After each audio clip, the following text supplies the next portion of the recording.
Conflicto de los siglos. Capítulo 10. Progresos de la Reforma. La misteriosa desaparición de Lutero despertó consternación en toda Alemania, y por todas partes se oían averiguaciones acerca de su paradero. Circulaban los rumores más descabellados, y muchos creían que había sido asesinado. Oíanse lamentos, no solo entre sus partidarios declarados, sino también entre millares de personas que aún no se habían decidido abiertamente por la Reforma.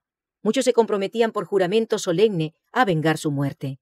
Los principales jefes del romanismo vieron aterrorizados a qué grado había llegado la animosidad contra ellos, y aunque al principio se habían regocijado por la supuesta muerte de Lutero, pronto desearon huir de la ira del pueblo.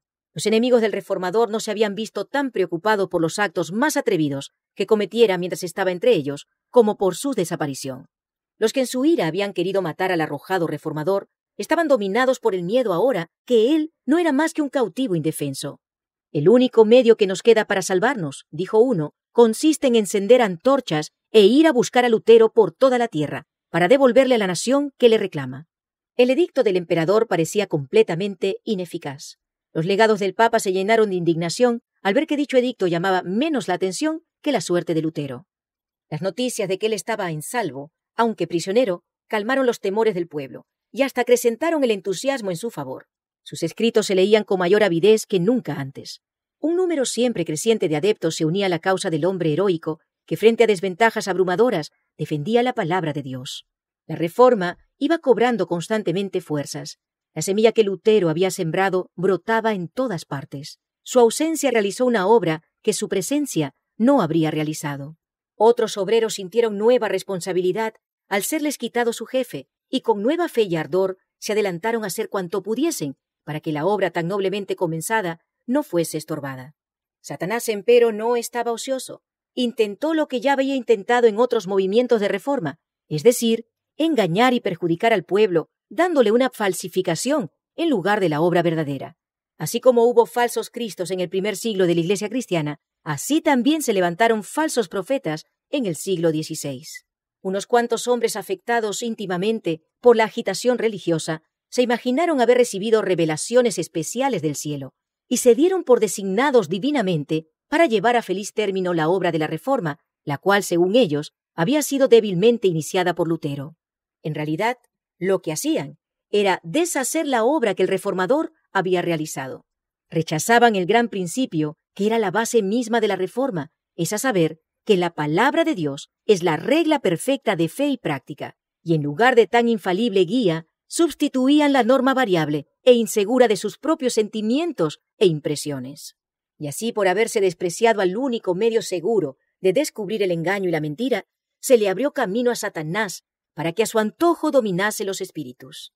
Uno de estos profetas aseveraba haber sido instruido por el ángel Gabriel. Un estudiante que se le unió abandonó los estudios, declarándose investido de poder por Dios mismo para exponer su palabra. Se les unieron otros, de por sí inclinados al fanatismo.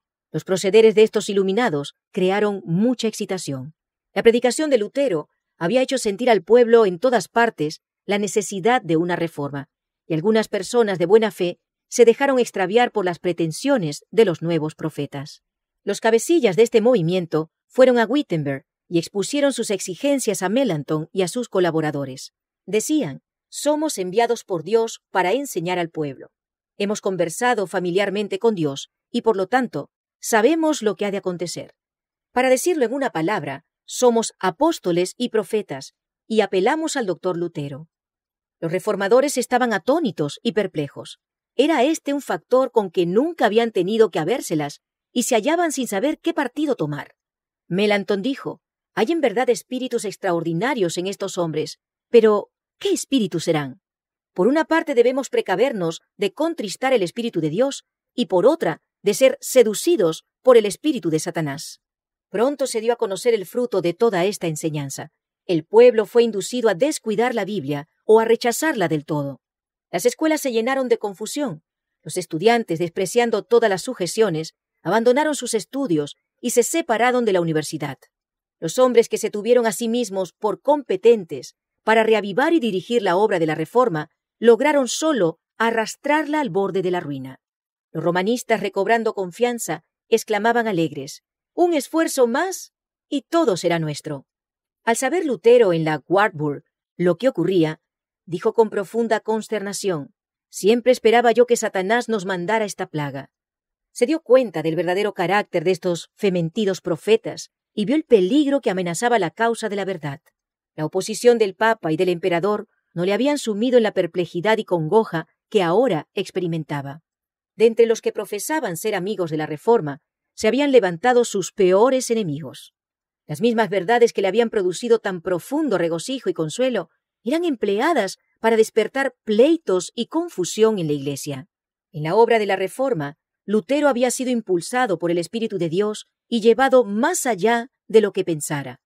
No había tenido el propósito de tomar tales resoluciones ni de efectuar cambios tan radicales. Había sido solamente instrumento en manos del poder infinito. Sin embargo, temblaba a menudo por el resultado de su trabajo. Dijo una vez: «Si yo supiera que mi doctrina hubiera dañado a un ser viviente por pobre y oscuro que hubiera sido, lo que es imposible, pues ella es el mismo Evangelio, hubiera preferido mejor morir 10 veces antes que negarme a retractarme». Y ahora, hasta el mismo Wittenberg, el verdadero centro de la Reforma, caía rápidamente bajo el poder del fanatismo y de los desórdenes. Esta terrible situación no era efecto de las enseñanzas de Lutero, pero no obstante, por toda Alemania, sus enemigos se la achacaban a él. Con el ánimo deprimido, preguntábase a veces a sí mismo: ¿será posible que así remate la gran obra de la Reforma? Pero cuando hubo orado fervientemente al respecto, volvió la paz a su alma. «La obra no es mía, sino tuya», decía él, «y no consentirás que se malogre por causa de la superstición o del fanatismo». El solo pensamiento de seguir apartado del conflicto en una crisis tal le era insoportable, de modo que decidió volver a Wittenberg. Sin más tardar arriesgó el viaje. Se hallaba proscrito en todo el imperio. Sus enemigos tenían libertad para quitarle la vida, y a sus amigos les era prohibido protegerle.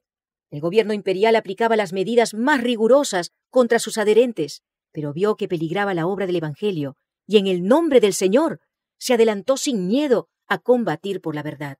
En una carta que dirigió al elector, después de manifestar el propósito que alentaba de salir de Wartburg, decía: «Sepa Su Alteza que me dirijo a Wittenberg bajo una protección más valiosa que la de príncipes y electores.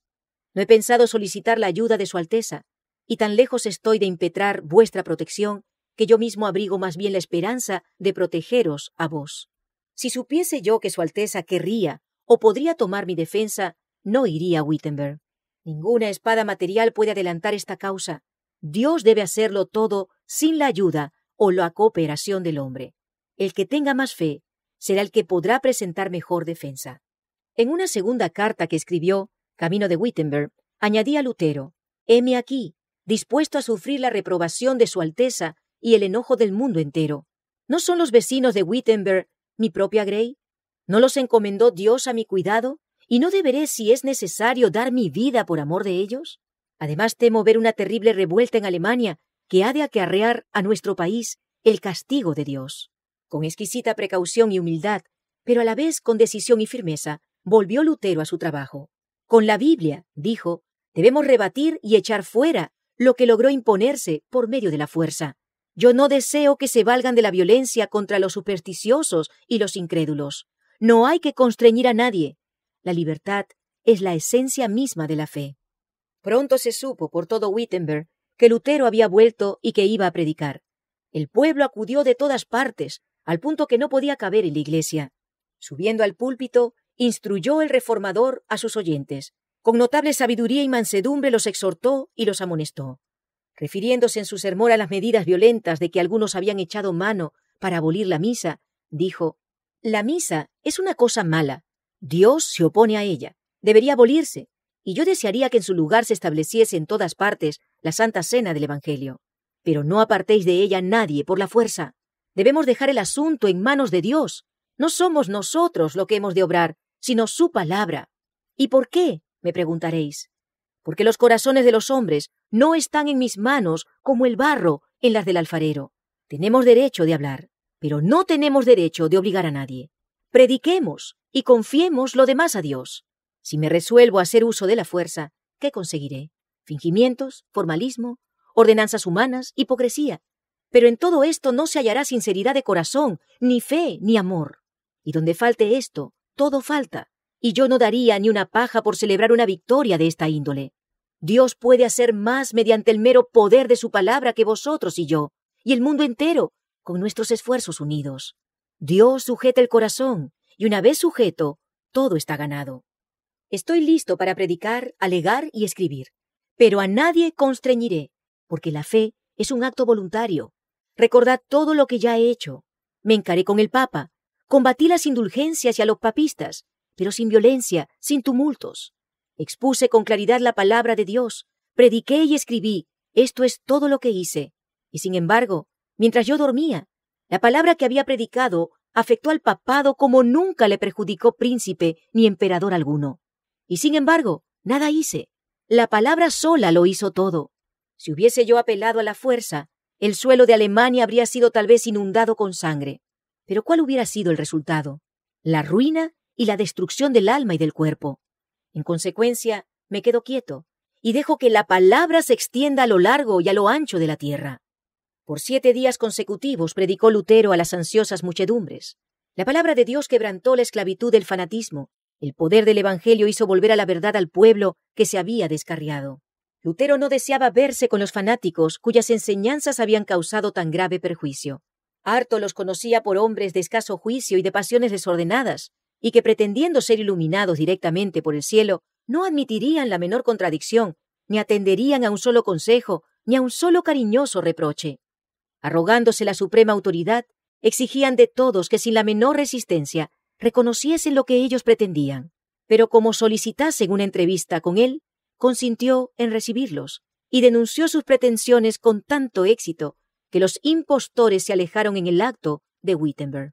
El fanatismo quedó detenido por un tiempo, pero pocos años después resucitó con mayor violencia y logró resultados más desastrosos. Respecto a los principales directores de este movimiento, dijo Lutero, para ellos las Sagradas Escrituras son letra muerta.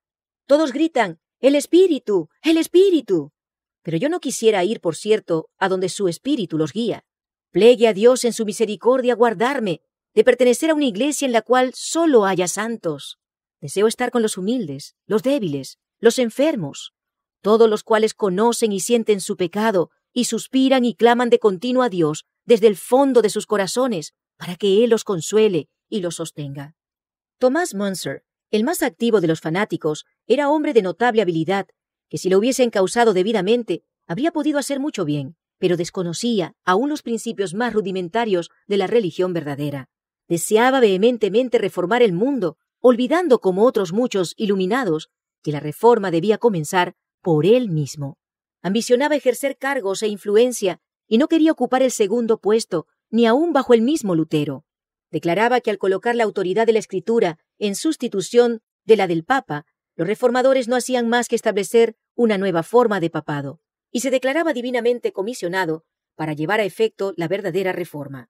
El que tiene este espíritu, decía Munzer, posee la verdadera fe, aunque ni por una sola vez en su vida haya visto las Sagradas Escrituras.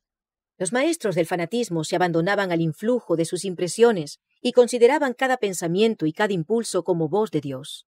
En consecuencia, se fueron a los extremos. Algunos llegaron hasta quemar sus Biblias, exclamando, «La letra mata, el espíritu es el que da vida». Las enseñanzas de Munzer apelaban a la afición del hombre a lo maravilloso y de paso daban rienda suelta a su orgullo al colocar en realidad las ideas y las opiniones de los hombres por encima de la palabra de Dios. Millares de personas aceptaban sus doctrinas. Pronto llegó a condenar el orden en el culto público y declaró que obedecer a los príncipes era querer servir a Dios y a Belial.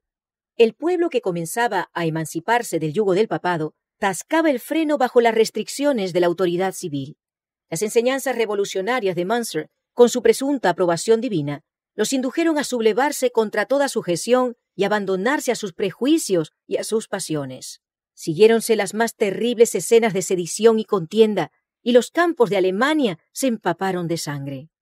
La angustia de corazón que Lutero había experimentado hacía tanto tiempo en Erfurt se apoderó de él nuevamente con redoblada fuerza, al ver que los resultados del fanatismo eran considerados como efecto de la reforma.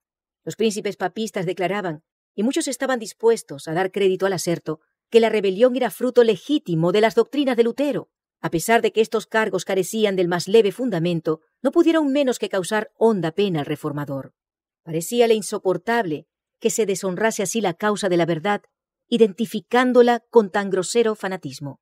Por otra parte, los jefes de la revuelta odiaban a Lutero, no solo porque se había opuesto a sus doctrinas y se había negado a reconocerles autorización divina, sino porque los había declarado rebeldes ante las autoridades civiles. En venganza, le llamaban vil impostor. Parecíale haberse atraído la enemistad tanto de los príncipes como del pueblo. Los romanistas se regocijaban y esperaban ver pronto la ruina de la Reforma. Hasta culpaban a Lutero de los mismos errores que él mismo se afanara tanto en corregir. El partido de los fanáticos, declarando falsamente haber sido tratado con injusticia, logró ganar la simpatía de mucha gente, y como sucede con frecuencia con los que se inclinan del lado del error, fueron pronto aquellos considerados como mártires. De esta manera, los que desplegaran toda su energía en oposición a la Reforma fueron compadecidos y admirados como víctimas de la crueldad y de la opresión. Esta era la obra de Satanás, y la impulsaba el mismo espíritu de rebelión que se manifestó por primera vez en los cielos. Satanás procura constantemente engañar a los hombres y les hace llamar pecado a lo que es bueno y bueno a lo que es pecado. ¿Y cuánto éxito ha tenido su obra? ¿Cuántas veces se critica a los siervos fieles de Dios porque permanecen firmes en defensa de la verdad? Hombres que solo son agentes de Satanás reciben alabanzas y lisonjas y hasta pasan por mártires, en tanto que otros que deberían ser considerados y sostenidos por su fidelidad a Dios son abandonados y objeto de sospecha y de desconfianza. La falsa piedad y la falsa santificación siguen haciendo su obra de engaño. Bajo diversas formas dejan ver el mismo espíritu que las caracterizara en días de Lutero, pues apartan a las mentes de las Escrituras e inducen a los hombres a seguir sus propios sentimientos e impresiones, en vez de rendir obediencia a la ley de Dios. Este es uno de los más eficaces inventos de Satanás para desprestigiar la pureza y la verdad. Denodadamente defendió Lutero el Evangelio contra los ataques de que era objeto desde todas partes. La palabra de Dios demostró ser un arma poderosa en cada conflicto.